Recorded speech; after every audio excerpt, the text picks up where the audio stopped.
अमरजीत जी का कहना है कि ये तो जाल बिछाया बीजेपी ने, कैमरे फिट किए और फिर फिजियोथेरेपिस्ट के रेप में आवेश में रेपिस्ट को बिठा दिया और फिर ये वीडियो लीक कर दिया। वो कह रहे हैं कि ये तो पुलिस तो सेंट्रल एजेंसीज की है। अब आप बताइए कि जेल प्रशासन और पुलिस किसकी होती है वहां पर? वेदभूषण, जब सैया भय तो कोतवाल का डर काहे का। आप जेल मंत्री हैं, आपको पूरी पावर है। जितना जेल का प्रशासन है, सारे जेल मैनुअल की जिस तरह से आपने धज्जियां उड़ाई हैं, शर्म आनी चाहिए बातें बोलते हुए कि पुलिस का प्रशासन है। वहां पर जिस तरह से मूसेवाले के मर्डर की प्लानिंग हुई, सुकेश चंद्र का मामला सामने आया, अब जो चीजें सामने आ रही, शर्म करने वाली। पॉक्सो का मुलजिम मसाज कर रहा है और देख के कैमरे पे आप शर्म कर रहे हैं। सरदार जी थोड़ी बहुत शर्म कीजिए, आप भी बाल बच्चे वाले होंगे। देखिए किस तरह से आप वहां पर, आपको या तो जानकारी नहीं है, जानबूझ के झूठ बोलना, क्योंकि आपकी आदत बन चुकी है। जेल के अंदर दिल्ली पुलिस नहीं होती। अब सुन लीजिए, अब सुन लीजिए, आप बहुत बोल चुके हैं, आपको नहीं पता। You are big zero, you are big zero. सुन लीजिए, आपको नहीं पता, वहां पर जेल प्रशासन होता है, जेल की अपनी पुलिस होती है। और आपके जेल के कारनामों की वजह से एक आईपीएस ऑफिसर डीजी को जिस तरह से वहां पर परेशानी में आई है, जिस तरह के डीजी को आप लोगों ने अपनी गंदगी में निचोड़ा है, करप्शन में निचोड़ा, आपको शर्म आनी चाहिए। 82 जो जेल के वार्डन है, जेल के अधिकारी हैं, उनके खिलाफ ईओडब्ल्यू जांच कर रहा है और इसलिए कर रहा है कि आप जैसे करप्ट लोगों की वजह से तमाम जेल का प्रशासन आज भ्रष्टाचार में लिपटा हुआ है। शर्म की बात है, बड़ा ताज्जुब होता है जेल में चल क्या रहा है। 82 आदमी डीजी प्रिजन को हटाया जाता है, आपको शर्म आनी चाहिए। और बोल रहे हो कि ये सेंट्रल गवर्नमेंट जेल के अंदर होती है, आपको नहीं पता तो आप मत बोलिए। अब ये कह रहे हैं कि सेंट्रल गवर्नमेंट, सुनिए तो होने चाहिए। आपको नहीं पता। अमरजीत जी एक मिनट एक करके बोलेंगे सर। अमरजीत जी मेरी बात सुन लीजिए। अमरजीत जी, अब आप ये कहना चाह रहे हैं, अमरजीत जी आप अभी भी डिफेंस में खड़े हैं, ये बहुत अच्छी बात है। ऐसा डिफेंस की जरूरत है, ऐसे डिफेंस की जरूरत है, क्योंकि आगे जाकर चुनाव में इन्हीं तस्वीरों से नुकसान ना हो जाए। मैं हर्षवर्धन जी के पास एक बार जा रही हूँ। एक मिनट सर, अमरजीत जी एक मिनट। मैं एक बार हर्षवर्धन जी, अब मुझे ये बताइए कि जब ये छापे पड़े थे तो केजरीवाल जी ने कहा कि भाई ये तो कट्टर ईमानदार हैं। उसके बाद जब उनको गिरफ्तार किया गया तो कहा ये तो भगत सिंह है, फिर ये भी कह दिया ये भारत रत्न के हकदार हैं, और अब तो ये कह दिया कि देखिए ये चुनाव हारने का डर है, इसलिए ये तस्वीरें आ रही है। अब मुझे ये बताइए, छोटा रत्न बता रही है, नोबेल प्राइज के हकदार हैं, फंस गए हैं क्या? आराम से कर मसाज करा रहे हैं, नोबेल प्राइज मिलना चाहिए इनको। विश्व का सबसे एक मिनट ना सर, एक करके। हर्षवर्धन जी देखिए सुचरिता जी, आम आदमी पार्टी को लोग इसलिए जानते हैं कि वो जो कुछ कहती है वो करती नहीं है, लेकिन अच्छा है कि अब वो भी कर रही है जो वो कहती है।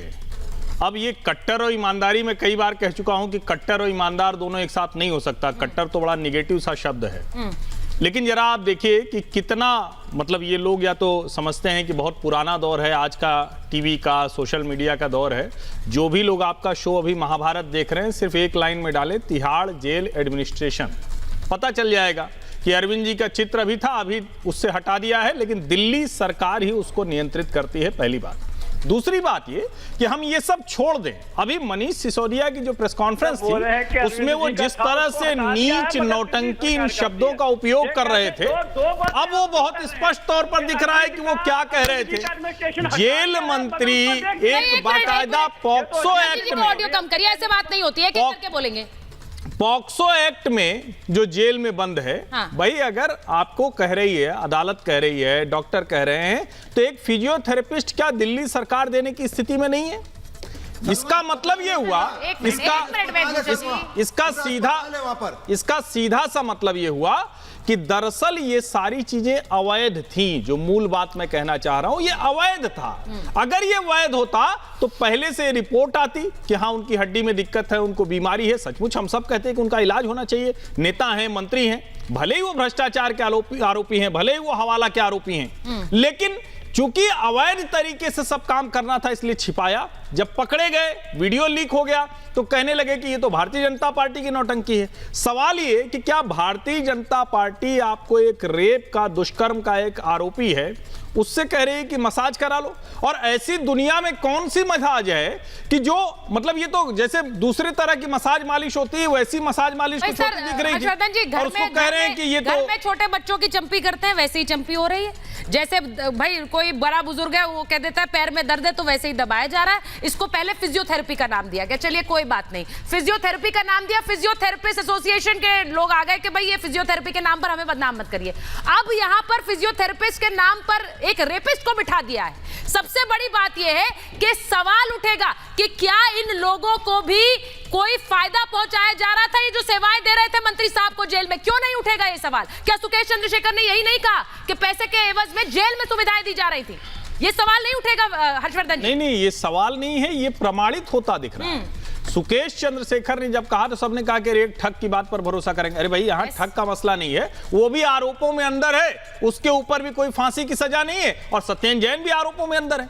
अगर वो वसूली में है, प्रोटेक्शन मनी में है, तो सत्येंद्र जैन बाकायदा उस आरोप में है। बीच में प्लीज इंटरवीन मत करिए, एक एक करके बोलेंगे सर, प्लीज। बात सुनाई नहीं देगी, अगर हम आप दोनों बोलेंगे ना तो सुनाई नहीं देगी। के ऊपर मत, अच्छा रहता है, कम से कम बात समझ में आए ना। नहीं, कोई बात नहीं, पर आप अपने बारे में बोलिए। सत्येंद्र जैन भी बाकायदा हवाला के मामले में, भ्रष्टाचार के मामले में आरोपी हैं। और जो सबसे खतरनाक है कि कोई भी मंत्री जब शपथ लेता है तो वो संविधान की शपथ लेते हुए कहता है कि हम किसी को भी जिसको जरूरी ना हो, संविधान ना अलाउ करता, उसको जानकारी नहीं देंगे। इनके सरकार के एक मंत्री मनीष सिसोदिया है, जिनके बारे में ये आरोप है कि शराब नीति पहले ही लीक कर दी। मैं एक बार मिलाकर ये प्रमाणित है। अब आरोप से आगे की बात है। वापस आ रही हूँ उसी खबर